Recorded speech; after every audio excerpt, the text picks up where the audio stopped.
Hey, Antoinette, why don't you tell me about growing up in New York? New York? Warren, why do you want to know about that? Well, growing up in New York was lots of fun. I loved growing up in New York. I couldn't imagine growing up anywhere else. Really? Yeah, really. The fun things I did, well, lots of movies to go see, but I guess you can see movies anywhere in the U.S., anywhere in the world for that matter.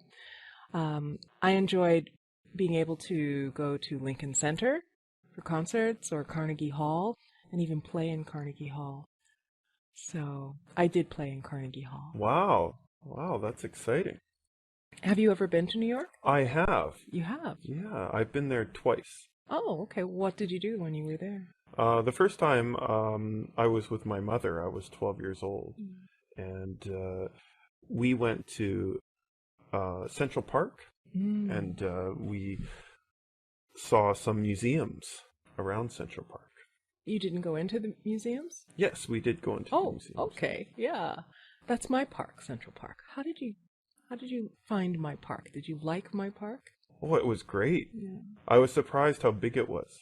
It is a big park. That's what I like about it. You can get lost in the park and almost forget that you're in a city.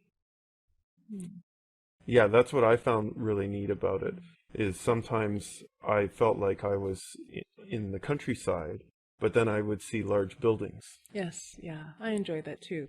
Did you know that you could ride horses in the park? No, I didn't. Did you know about the skating rink in the park? Yes, I've seen the skating rink on TV. Oh, okay. What time of year did you go? What season was I've been there in summer and in fall. Okay. But not winter. It's beautiful in any season, I think. I love Central Park. Yeah, me too. It was it was a memorable experience. I'm glad to hear that. What other places did you go to? Well, when I was older, I went with my friend and we went on top of the Empire State Building. Okay. I'm not sure if they allow you to go up there now. That was around 2004. Okay. And we went. Were you able to look over the edge? I don't know if I was looking over the edge. I think it's inside. Okay. But you're at the top. Okay, so yeah, things have changed a bit since I was a little girl. So. Oh, did it used to be outside that you could go outside. There were those binoculars, or I don't know what they're called, but you put a little change in. Right, yeah. You could see. Yeah, they had those okay. as well, yeah. Yeah, we could see Central Park. Okay. And you could even see the Statue of Liberty from there. Oh, wow. I've been there. Yeah. Actually, I never got to go. Both times I went to New York, we wanted to go to the Statue of Liberty, but we didn't have enough time. Oh, well, you should plan another trip. I'd like to, yeah. Sounds great. So, thanks for telling me about the ballet and all that kind of stuff, but I'm really more into sports and things like that. Do you know of any other things you can do in New York? Oh, absolutely. There are a lot of events for sports enthusiasts in New York. We've got basketball. The Knicks play. They're an NBA team. We've got baseball. The Yankees and the Mets play. And there's a feud. Yankees fans hate Mets fans, and Mets fans hate Yankees fans. Right, they have two baseball teams. That's right. Wow. Exciting. We even have a Subway Series. Well, it used to be a Subway Series because the teams would play at different stadiums. So they'd go to different stadiums for about a week or so, and the fans would just switch back and forth from one stadium to the other. But I think they recently built one stadium for both teams. Oh. Do you think one team is more popular than the other? I think probably the Yankees, unfortunately. Oh, the Yankees? Yeah, my family was a Mets fan, and don't tell anyone else in my family that I said that. Oh, so I guess they don't get along with each other? Oh, not at all. Oh, wow. Well, I'm from Canada. I really like hockey. I know you guys have the Rangers. Yeah, we do have the Rangers. They play at Madison Square Garden, so you could easily buy tickets to see a game there. That's the same place where the Knicks play, so... Oh, they both play at the same place? Yes, they do. Oh, maybe I could go to a basketball and a hockey game. you probably could if you stayed long enough. I think they have different seasons, right? Oh, do they? Yeah. Madison Square Garden's pretty big, though, so maybe there's more than one arena. I'm not sure. I've only been there 2 or 3 times in my life. Oh, okay. Well, we also have the U.S. Open, if you like tennis. Right. Yeah, that's held in Queens, not on Manhattan. Oh, okay. And what about the there's U.S. Tennis Open, but there's also the U.S. Golf Open. Is that in New York as well? In New York? I don't think is it? I'm not sure. I don't think the U.S. Open for golf is in New York. No, I don't think that's New York. Yeah. No. Oh, okay. Have you seen the tennis before? Yes, I have. I saw Serena Williams play. She's great. She is, yeah. Powerful woman. Yeah, I'd like to see her play. Yeah. Well, Warren, we've been talking about the fact that we both live in Japan and that we're both from Western countries. Tell me, how do you feel about Western eating utensils compared to Japanese eating utensils? Well, even in Japan, they use Western utensils sometimes. But overall, I do like chopsticks. I think it's very handy. It's just easier to pick up certain things. When I first came to Japan and saw people eating salad with chopsticks, I thought it was very strange. But if I try to eat it with a fork now, it's actually very difficult to pick up things like lettuce. And I prefer using chopsticks for things like that. When you first started using chopsticks, did you get hand cramps? Not so much, because I can't recall when I started using them, but I became comfortable with them before coming to Japan. That's good to know. Well, what about the sleeping? How do you sleep? Do you prefer a bed or do you prefer the Japanese style futon? Well, it's funny you say that. At first, I hated the idea of this thin little mattress, but I do find it's actually quite nice for my back. I actually prefer it to Western beds because it's better for my back. But I don't like sleeping on the floor. I like being higher up.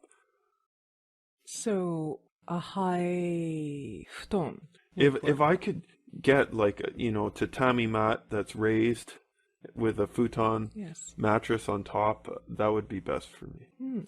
I think I've seen things like that in the stores. Platform bed with tatami. Oh, that sounds nice. I should look for that. Yeah, I should find one for you and point you in that direction. Well, what about bathing?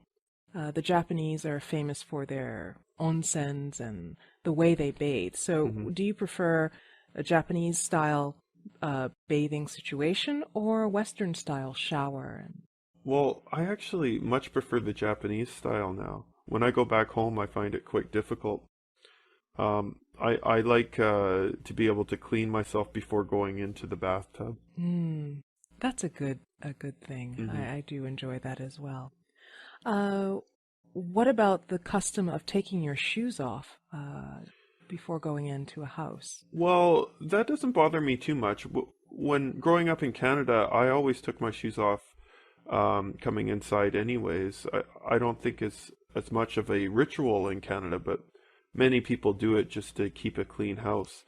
But sometimes if I run out and I forget something like my car keys and I want to just run back inside, I'll tend to want to keep my shoes on rather than taking them on and off every single time. Okay, tell me. Confess now. Do you sometimes keep your shoes on and go into the house? Yeah, sometimes I have. But I've caught my wife doing it a couple times too, and she's Japanese, so I guess I'm not that bad. I don't think so. I do it too.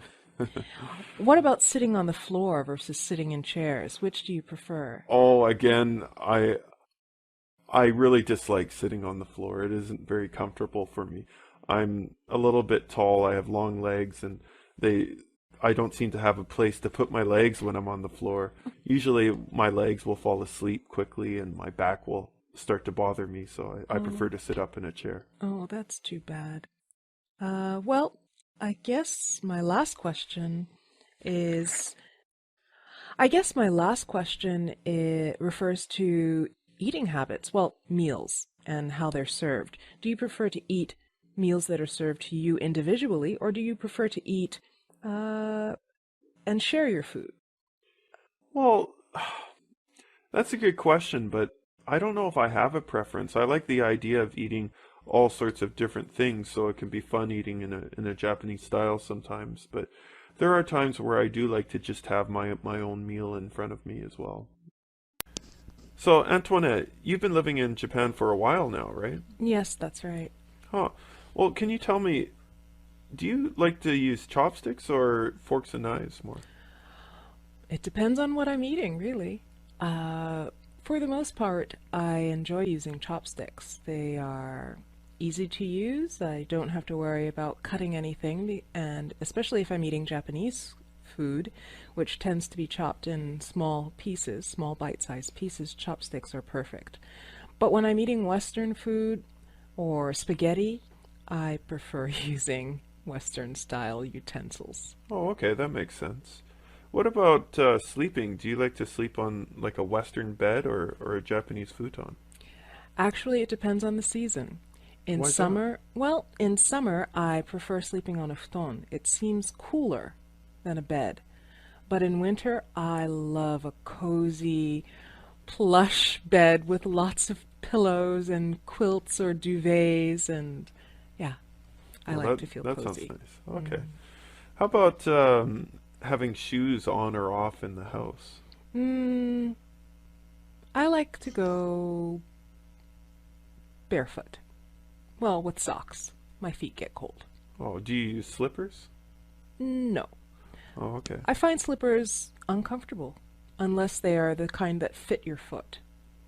They're not actually the correct size for my foot. So Oh, I see. So Japanese slippers are different size for you? they're one size fits all, and I just feel like just kicking them off Right. anytime. Yeah. Oh, okay. How about in Japan, a lot of times people sit on the floor, but you don't really do that very much in the United States. Do you like sitting in chairs or on the floor more? I like both actually. Again, it depends on the season. The floor is so nice and cool in summer, and I like just feeling that coolness. But in winter, I want fabric underneath me, and I want cushions. That tends to um, provide a barrier for cold wind. Right, right. Eating out is a little different too. I think in Japan you tend to share all the meals that you have, but maybe back home you usually just buy one meal. That's true. Maybe I'm a germ-phobic American. I don't know. I like eating my own food. I don't Oh, like to share. If it's one huge serving plate that's meant for several people, then fine, but I like just having my own plate of food. oh, okay. What about having a shower or a bath? I think in Japan they usually have like a detachable shower head and you can shower yourself before going into a bath. What Mm, do you prefer? well, I like showers. Either way, as long as the water is hot. Whether it's detachable or not, as long as the water is hot. I like showers. And I like having water run down my body. That's a pleasant feeling. So, but I also like sitting in a hot tub of water, but Well, not for too long. what about the bathtubs? Because I think they're different sizes, aren't they? They are. I like the fact that Japanese baths allow you to sit in water up to your neck. But I also like the fact that Western style baths allow you to recline in the water. Right. You can stretch So out you more? can stretch out. Yeah. Oh, okay. I see. Uh, that's a hard call. So, Jeremy, you mentioned earlier that you've been back to Canada with your baby. Mhm. How was that experience? Well, I mean, until you fly with a toddler, you really never get to appreciate all of those times that you flew across the ocean, watching movies or reading magazines or just sleeping on the flight because those days are over. Wow. Um, I mean, it's it's not that bad, but when you're on the plane, you say never again. I remember about halfway into a 10-hour trans-Pacific flight, I thought, well, I can maybe do this every 3 years, but not more than once a year for sure.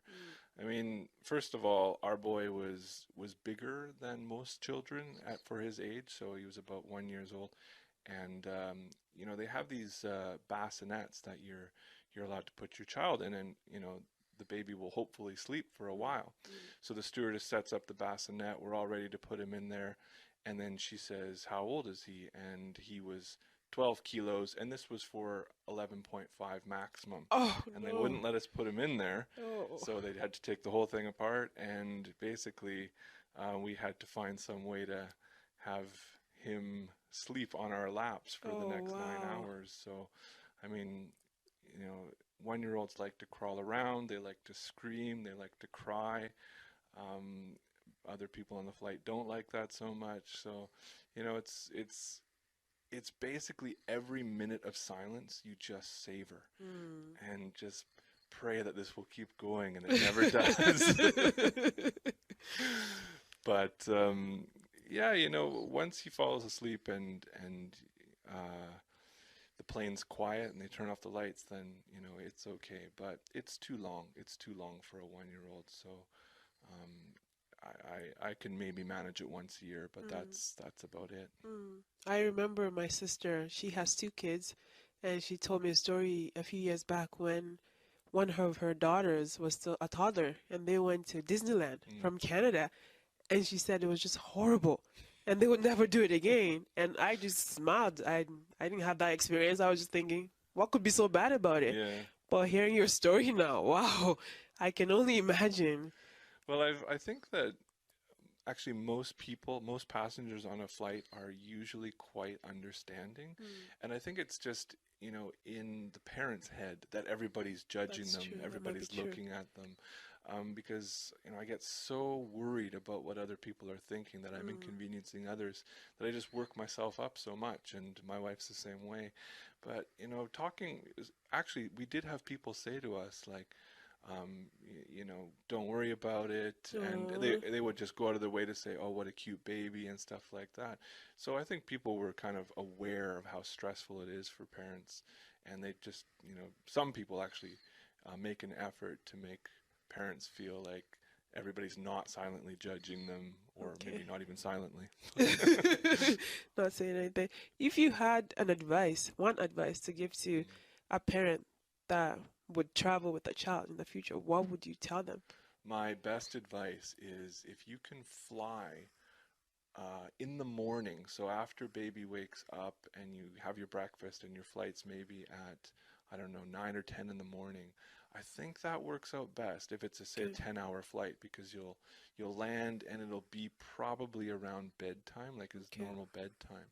The first time we did it, the flight was in the late evening, so basically he'd been up all day, and then there was another 10 hours on top of that. So you know, when we landed, the readjustment to his normal schedule was really, really difficult. But when we flew in the morning, and it was a 10-hour flight, when we landed, he just basically went to sleep like a normal schedule. So that's a small thing, but it really makes a big difference. Thank you. Okay. Jeremy, I heard you have a new baby. Congrats on that. Thanks. So how has fatherhood changed you in any way? You know, it's changed me probably in every way. You know, when you think of how your life is different, it's basically from when you wake up until, well, you eventually get to go to sleep. Everything is different. But, you know, everything about it is positive. Even things that you'd think would annoy you actually aren't really that annoying. Like having a toddler come and wake you up at 6 o'clock in the morning when you've got a cold and you've taken a bunch of sleeping medication the night before, like which happened in this morning. And even that, having a toddler wake you up and just looking at you and laughing, it's awesome. It really is awesome. So, you know, I always kind of worried before when I was thinking about having a kid, about all these things. Oh, I can't go out at night, or I'm going to have to wake up so early in the morning, and I'm going to be woken up in the middle of the night by a screaming child. All of that stuff really doesn't bother me. It just, it's part of the experience. And yeah, sometimes maybe I'd like to sleep a little bit longer, but yeah, waking up and then having a little guy sit on my lap while he plays with the remote control and changes channels over and over again. I mean, that's somehow a very, very enjoyable experience. But it's you get to see a little person change every day and start figuring things out. And of course, every parent thinks that their child is the smartest child in the world because he can turn off and on the light switch, but it's those types of things that you just marvel at. So, I can say, like most people, that it's everything about it is very positive, but it's often just the really, really small things that make you appreciate this little wonder. And looking back on the experience now, what are some things that you would wish you had known? You wish you had known before your little boy came along? Yeah, it's a good question. I was so stressed out for the first couple of weeks after he was born, and from the moment he was born until he came back home, and then for the first number of weeks that he was home, we basically just hovered over him for weeks. And of course you have to be protective and careful of a newborn baby, but not everything was as serious as we thought it was. And crying, we were worried about waking up our neighbors, or we were worrying that something was seriously wrong. Babies cry, and if you really get stressed out about it, then you're going to make your life miserable. So having done it once, just realizing that kids cry, kids get sick, kids throw up, kids need their nappies changed. I would just take a deep breath if I have to do it again, and just realize, okay, this is just part of the experience, and you just got to roll with it. So. Okay, that's great. So, Amy, I was talking to somebody the other day, and they told me that you'd had quite a number of interesting little odd jobs. So I'm interested. Could you tell me a bit about that? I don't know how odd they were. I don't know. When I was in university, part-time jobs, I used to work in restaurants and, usual stuff, restaurants. And I think my favourite was working in a nightclub. It was a really, really big nightclub. And I used to work on the floor, just kind of cleaning up, looking after all the drunk patrons. And on my first night there, it was actually one of my favourite DJs was on, so that was great. I got to listen to really good music whilst finding money on the floor and cleaning up after folk. It was really good. You found some money on the floor? Yeah, it was a busy club, really, really full, a good couple of thousand people in there. And I guess people were doing whatever they were doing, and they would drop big wads of cash. And because I was the person to clean up all the glass bottles, then I would find the wads of cash on the floor. So it was good. I'd get my wages, I'd get tips, and then I would get my own personal tips from finding money on the floor. So you must have found a whole range of different things. What else did you find? Yeah, little wraps of things and packets of things. I had to work hard for the money. It wasn't easy because the place was full, absolutely rammed of people. Everybody's incredibly drunk or whatever, and they're all just wanting to dance and have a good time, and I have to make sure there's no broken glass for safety reasons, obviously. So I'm pushing my way through the crowd and keeping my eyes on the floor constantly with a torch, and alongside the broken glass that I would sweep up would be wads of cash, sometimes little purses, little bags, things like that. When I found like identification for things. When it was a purse, I would, do the right thing with it, hand it in. But if it was just a wad up, like a rolled up set of notes, I would just put them in my pocket for me, basically. Yeah, it's difficult to know what to do with cash because, you hand it in to someone who, well, it's cash, isn't it? So, I know. Yeah. When I found, I remember finding some driving license and student ID, and it was actually the same university that I went to at the time, and I just took it to uni when I was going in during the week, and I handed it in to make sure that it got back to the owner, because that's the worst thing about when you lose your purse or your wallet. The cash you can kind of just say goodbye to. It's a given, really, that it's going to be gone, but it's your ID and your cards and everything. It's such a hassle trying to get them back again, so I wanted to make sure that whatever drunken idiot dropped them in that club, that it got back to their hands safely. Oh, that's nice. So you're a thief with heart, then? I'm not a thief. An opportunist. I'm kidding. It's on the floor. I'm pulling your leg. No, I would have done the same. So, Paul, what's the most memorable job experience that you have? Well, I think the most memorable is the volunteering time that I spent in Australia. And I was up in the northeastern corner where there's a relatively small rainforest. And I was helping with a research station that's located in the rainforest. So we do a range of different things,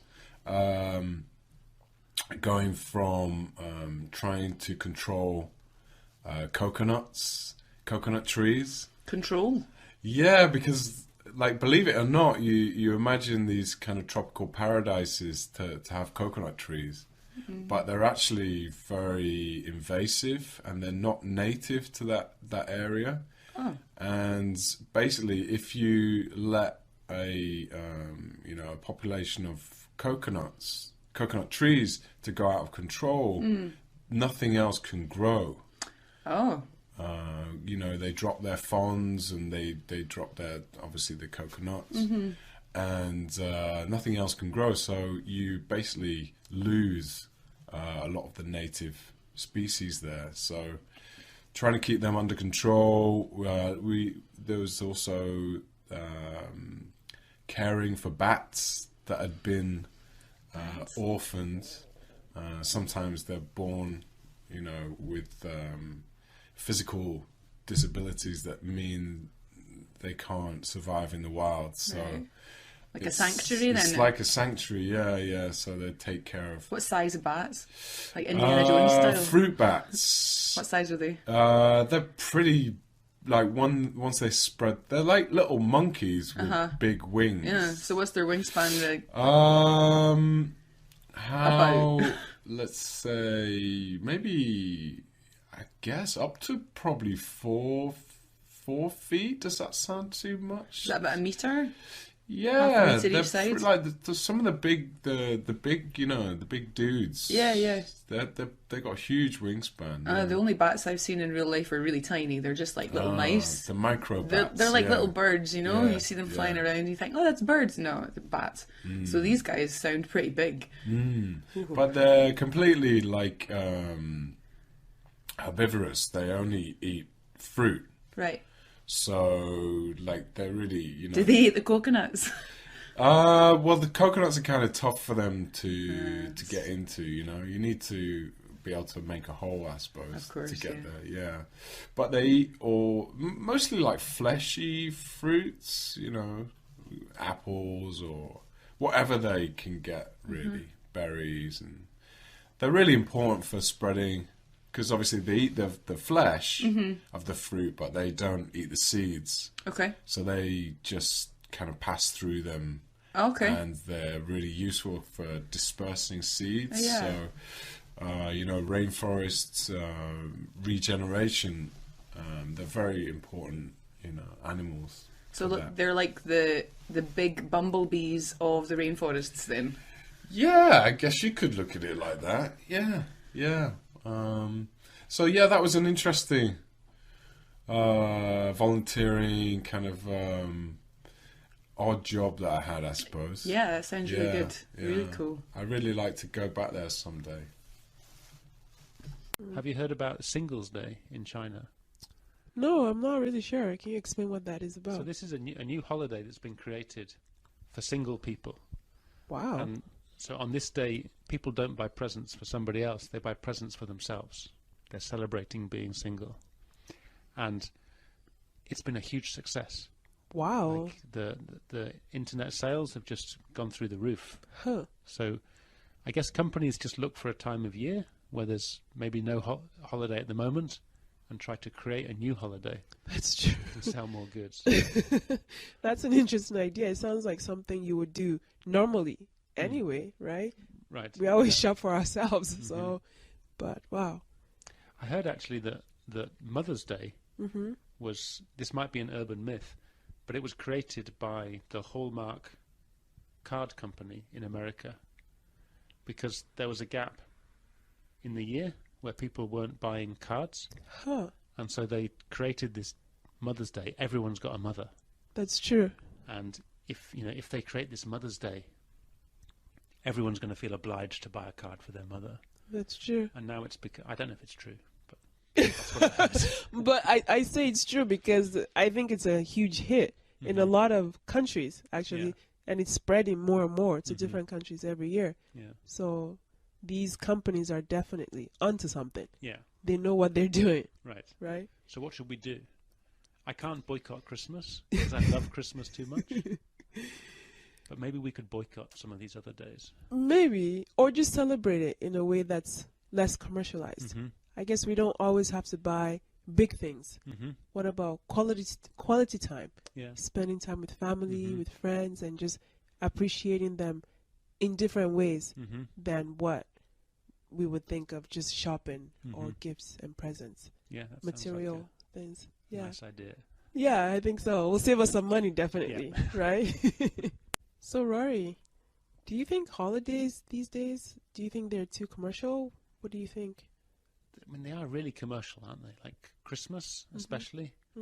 It seems to start earlier and earlier every year. So now you hear Christmas songs like in November, That's maybe true. even October, and the stores start to have decorations. Is it too commercial? I don't know. I love Christmas, so I love all the Christmas lights. Okay. But there is a lot of pressure on people to spend a lot of money at Christmas. That's true. I think I'm with you on that. I love Christmas. I love everything that comes with it, the songs, the food, the family time. Yeah. So I can't really complain about it.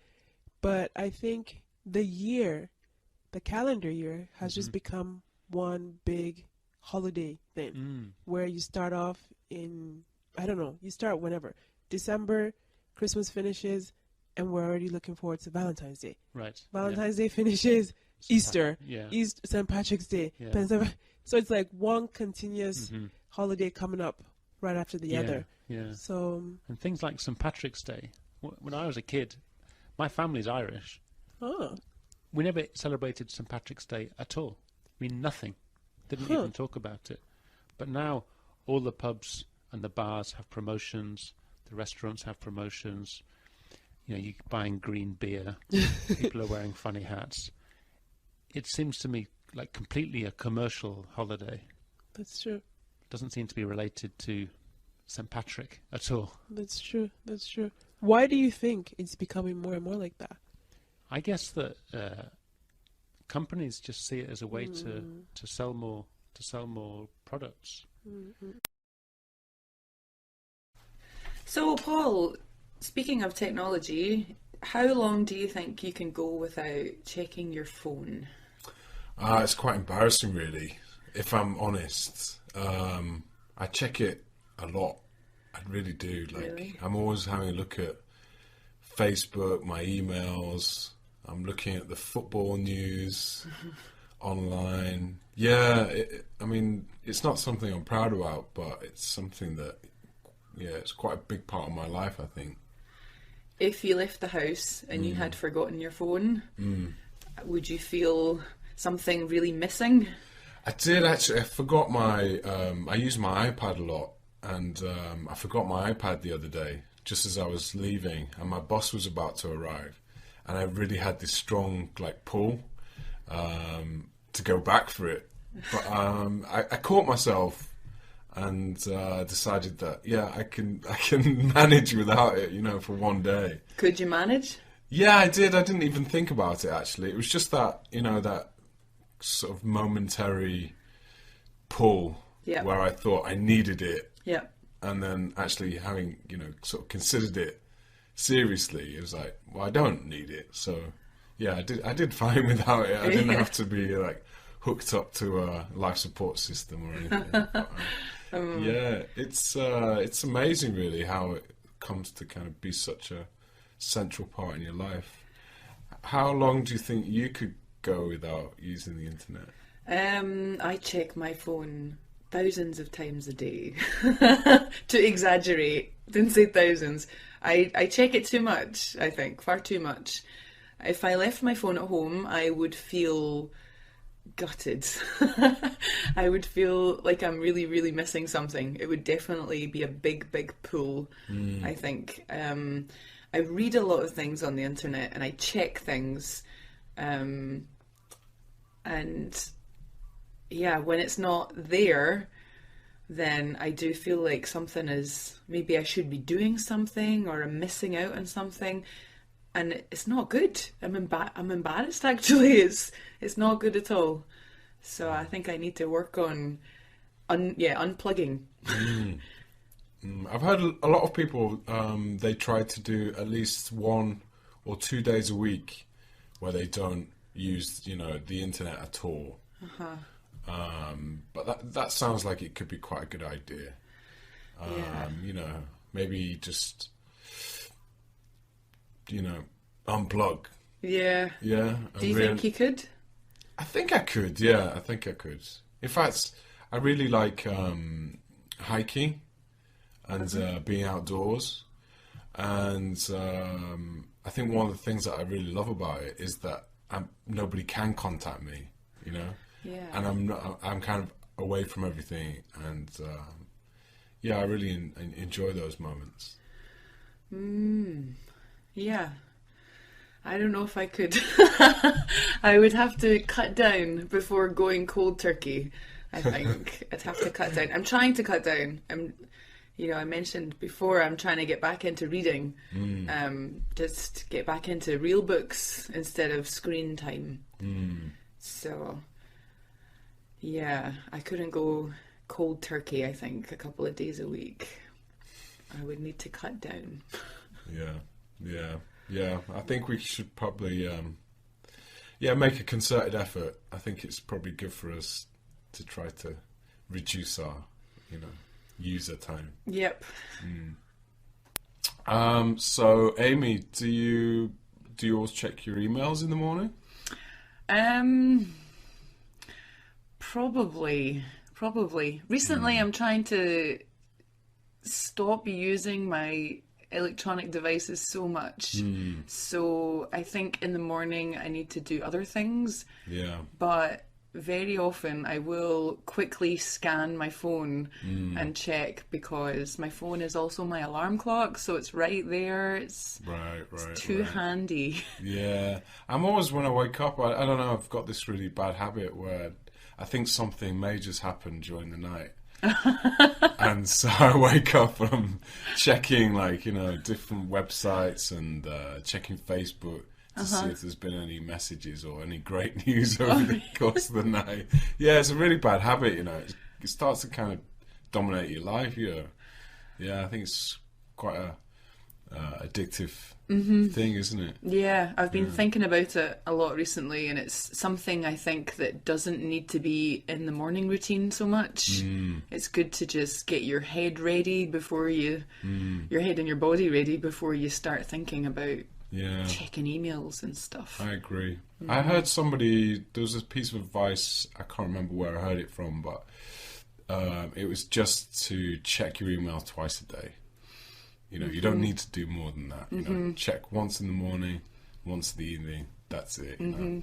Check your, news websites maybe twice a day, rather than, every 30 minutes or something. Yeah, so, that's... Yeah, I think it requires discipline, doesn't it? It does. Yeah. It's good advice. Yeah. But I don't know if it's very practical, because if you're using a smartphone, which I do, then you're using it for, it's got so many different functions, and you need it for, well, need it, I guess, it's a loose term, but you use it for so many different things. Yeah. So it's always there, always there. Yeah. However, I did start reading a book the other day, so I'm trying to stop looking at my phone and start reading a book instead. Oh, good for you. Yeah. Thanks. That's a good move. Yeah, yeah. Yeah, I should perhaps do that myself. Yeah, yeah. So, Jeremy, you don't have a car now, but you had a car when you were younger. How do you find that? Well, I mean, the reason I don't have a car now is because of money. I can't afford a car at this point. But it's been many years since I actually owned a car, and I've gotten really used to taking public transit. And, when you don't have a car for several years, you just get used to it. And then I can sort of justify it to myself, saying, well, I'm doing my part for the environment. I'm not emitting all those emissions out into the atmosphere, so this is my small part for the world. But then when I think about how I can't take a road trip up into the mountains, or go to the ocean, or just enjoy my freedom, or I can't have 15 minutes where I get to listen to my own music and sing along in the car, or just have that time to spend to myself, I really, really miss it. Honestly, some of my best times from my youth were actually just driving around with my friends, and I don't get that anymore. And even just to go out and pick something up from the supermarket on a rainy day, I don't have that convenience anymore. So, I mean, it's not the worst thing in the world not having a car, but sometimes I really, really miss it. What about you, Abhidemi? I know you have transit, or you have transportation now. How do you enjoy that? That's true. I think my story is the opposite of yours, actually, Jeremy. For the longest time, I did not have a car or transportation. All I had was my bike or walking everywhere. And although I enjoyed that, I envied my friends who had cars and could just take off at any moment, go wherever they wanted to. Now I have a scooter, and I absolutely love it. I would prefer a car on some days, it's true, on those rainy days or when it's really cold and I need the heat of a car. But the convenience of having my scooter and the fact that it's so cheap, I can go anywhere, anytime. I don't have to look for parking. Parking is free. I can leave it on the side of the road somewhere and find it there and don't have to pay for parking or, I really enjoy that. And it just feels cooler. I think wherever I live, wherever I go now, I would, even if I do buy a car someday, I would always want to have a scooter or a motorbike because it's just something, I don't know, exciting. As a scooter driver, though, do you ever feel intimidated by the cars on the road? I mean, is it dangerous, do you think, driving a scooter around? That is a very good question. It's true. When you talk about road rage, road rage is one thing when it's car versus car. But when you're on a scooter and you can't go as fast as the other drivers and they're behind you, although they're very polite sometimes, they don't honk, but you can feel them coming behind you. So I try to drive as close to the edge as possible. At times I've just had to pull over because I don't want you to hit me. I know you want to get to where you want to go and you're faster than me. So I just pull to the side, let the car pass, and just go my way. So it's true. It is safety. You have to be really safe and conscientious, and you just have to pay attention to what you're doing. Sounds like you have the right attitude as a I scooter try. driver. I try. I want to be safe. Yeah. Yeah. How about you? Have you ever been in an accident? Not a car accident. I was in a bicycle accident. Yeah. It's kind of, I laugh now, but at the time it was pretty bad. What happened? It was dark and it was Christmas Day, and I was on my bicycle going down quite a steep slope, and my telephone rang, and I looked at my my mobile phone, and I took it out of my pocket whilst riding my bike, and looked at it and noticed it was my dad, and he was ringing to wish me a happy Christmas. So I felt sort of compelled to answer the phone. So answering the phone, still going down the hill, probably gathering speed. It's dark, and I'm trying to get my dad off the phone as soon as I can. And before I knew it, I drove straight into the back of a parked black car. Oh no! I saw at the very last minute, So I hit the back of it, and my body slammed into the ground, and I broke a few bones. Yeah. Oh no! Yeah, it was a pretty miserable Christmas, to be honest with you. That sounds terrible. Yeah. That's the worst. Yeah. Did the owner of the car see what happened? Did you damage the car? I didn't stay along long enough. I got out of there And went to the hospital. pretty quickly. No, I was a bit stubborn. I don't know why. It was the worst night's sleep I've ever had. But I didn't go. I didn't go to the hospital until the next day. What bones did you break? Broke my collarbone, the clavicle. Oh, nightmare. And I broke a few ribs. Oh no, ribs, that's the worst, because they can't do anything for it. They just send you on your way, and you just have to cough in pain. Oh no. Yeah. But it could have been a lot worse, That's true. Yeah, I could have broken my neck. So how long did it take you to recover? It took me about 6 weeks, I suppose.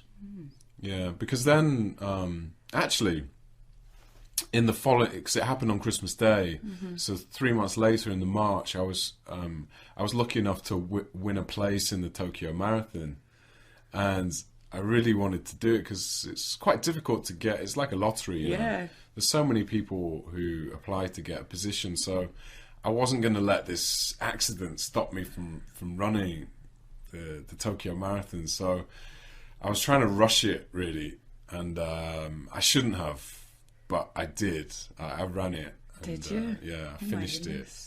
But congratulations. But yeah. How were you though? That must have really hindered your recovery. It hindered my training period for the marathon. Yeah. So. But you finished it though. I finished it. Yeah. Well done. I wouldn't do it again. Marathons are miserable things to do. Really, why put yourself through that pain? I still like running, so maybe in the future I'd do a half marathon or something. Yeah, but a full marathon, my marathon days are over, I think. Yeah. So I was on my way to work the other day, and I saw this really, you shouldn't laugh, but it was quite funny, traffic accident. And this, I shouldn't laugh, but this old lady was in her car, and bless her, she must have got confused, and she put the car into reverse, and when she meant to put the car in forward gear, and she drove straight into the person behind her. Oh no! And smashed up the car behind her. I mean, it was an innocent mistake. But, it could happen to any of us, but it was a bit sort of, calamitous, really. How about you? Have you had any car accidents or? Not like that. I've been in a car. I was a passenger in a car accident. When I was about 17, my boyfriend at the time was driving too fast, and on a country road with the national speed limit, so he was going pretty fast, and then we were pulling into a small village, so he had to slow right down. The roads were very, very wet. It was dark. He came up over a small hill, and there was a big Jeep suddenly waiting to turn right, and he stamped on the brakes and skidded right into the back of it. So his little car just got demolished by this Jeep. We were okay. He hit his head off the steering wheel, and I think I had seatbelt pain from where the seatbelt was. But yeah, the car was a write-off, but we were okay. Wow, thank goodness for that. sounds like it's pretty horrific. No, it was okay. Yeah. It taught him to, I guess, be a better driver. He was driving too fast on slippery and dark conditions. So yeah, I guess when you're at that age, you almost feel like you're untouchable. Nothing can stop you. So sometimes you need those sorts of experiences to kind of make you realize that, don't be a boy racer. Don't be a boy racer, and it could be taken away from you. Your life could be taken away from you very easily. Yeah. It's pretty. Yeah, we were really lucky for sure. So you were 12 when you came to Canada. That's right. Do you remember anything that was either really similar or really different from how teachers taught or from the classroom experience? Were they more or less the same, or were they shockingly different? Actually, I think they were different in a lot of ways. For some reason, I had finished my grade 6, which is like primary 6 they called it in Nigeria, which is the end of high school. No, sorry, the end of elementary school in Nigeria. So when I came to Canada, they put me into grade 7, thinking it's the next level. But my level was higher, so they put me into grade 8 after that. So I got to skip a grade, which is really great. But I remember in terms of the way of thinking, in my English literature class, we had a composition, and we had to finish a story. And it was like, suddenly something appeared in the sky. What is it? And all my classmates wrote, it's a UFO. For me, I'd never heard of a UFO. So they were like, it's a UFO. It like makes somebody disappear. It picked up somebody, and one of their classmates, another person disappears. But my essay, I'm like, it was just weird. I had a totally different way of thinking and processing things. And that really surprised my teachers. Because when they wrote my composition, they compared it to the rest of the class, to my classmates, and they were like, wow, this is interesting that you're all the same age and we're all speaking the same language, but the way we view things is very different. And I guess to me as well was my first exposure to cultural differences. And then after that, many years later, coming to Japan and being different again in a different setting, it made me think back to that time thinking, wow, you can't always expect same things. Like, differences come in weird places sometimes. I see. So, yeah, that's one thing I remember. Okay. But a lot of things were the same, different. So, Abidami, just in terms of sort of the simple things in life, when you came to Canada, were there any foods or drinks that you were particularly fond of right away or thought were particularly strange? Very good question. Food, a lot of food was all right right off the bat. Like, we didn't have any difficulties with that. But one thing I do remember was nacho chips. We were not used to cheese, the taste of cheese.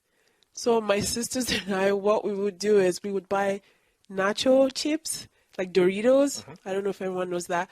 And we would wash it because the cheesy taste was strange. So we would wash it before eating it, and then we would eat it. And I had some friends who would just stare at us like, what's the point? Why would you buy that flavor of chips? That's the whole point, to taste that. But we were like, no, we can't eat this. But eventually now, I love Doritos. I've grown accustomed to the taste. You probably made it healthier, though. That's true.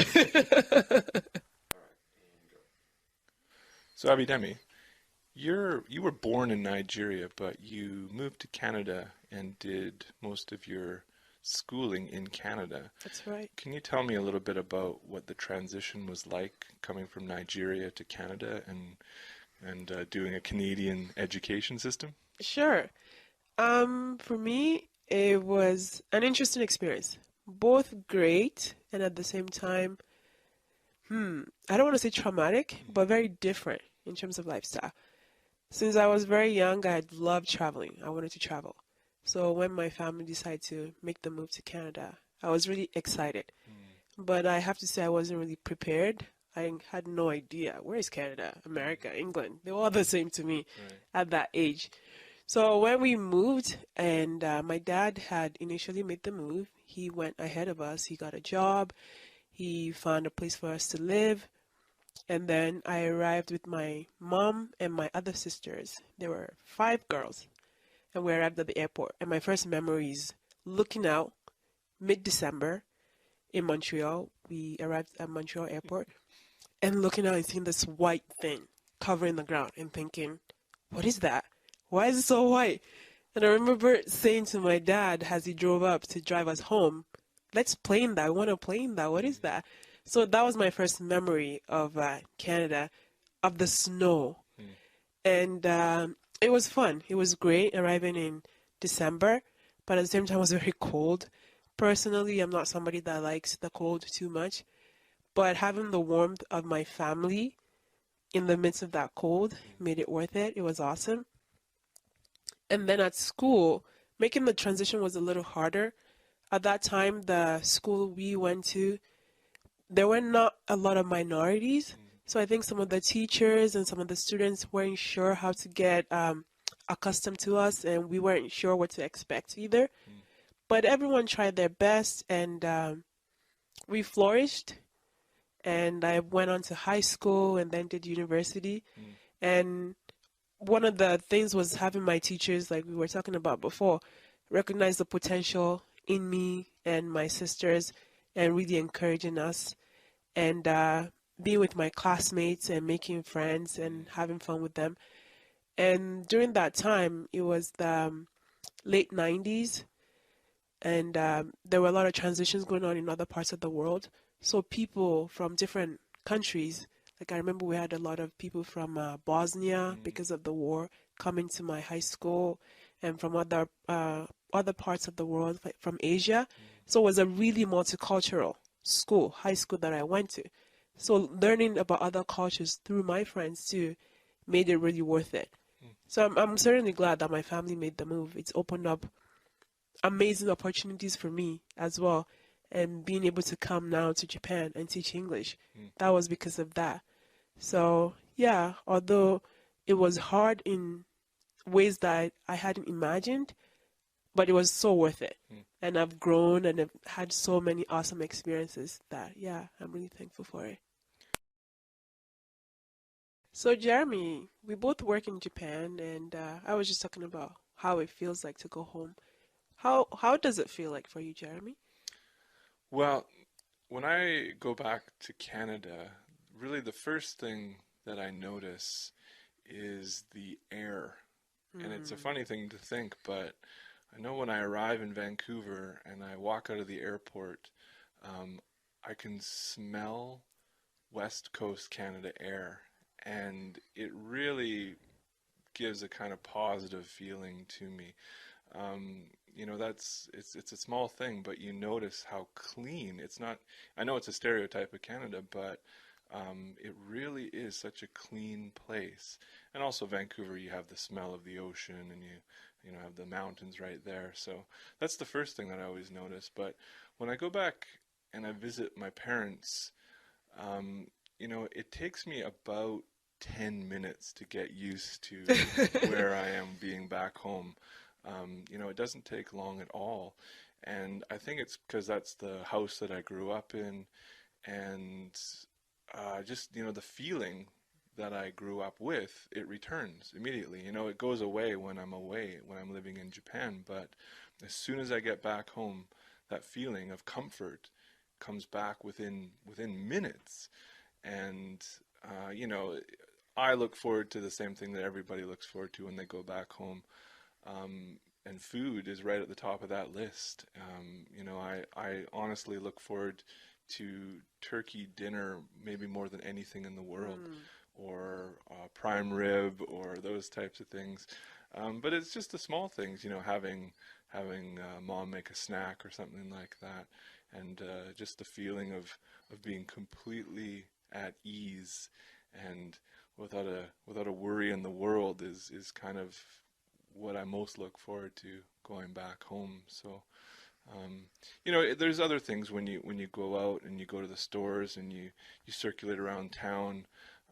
It does feel a little bit like you're an alien in your own town, and I mean, but that's a feeling that I never mind. You know, it's I have no problem being a foreigner in my own home now. I kind of enjoy the feeling.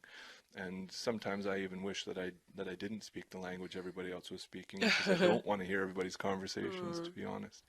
But no, the feeling of being in my house or my parents' house is really a feeling that is just complete comfort. How often do you get to go back home now? Well, just because of the cost, I can probably only go back once a year.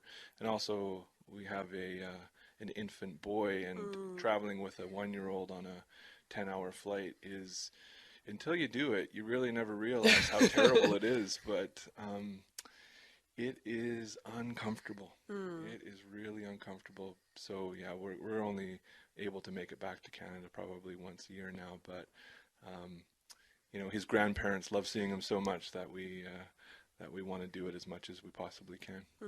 I guess the fact that you can't go as often as you would like makes it even much more worthwhile when you do get to go. It's true, yeah. Just the expense and the time that we have to put in while you're there, you basically savor every second. You don't want to sleep. You just want to enjoy it. So yeah, it's a pretty special experience going back home now. That's awesome.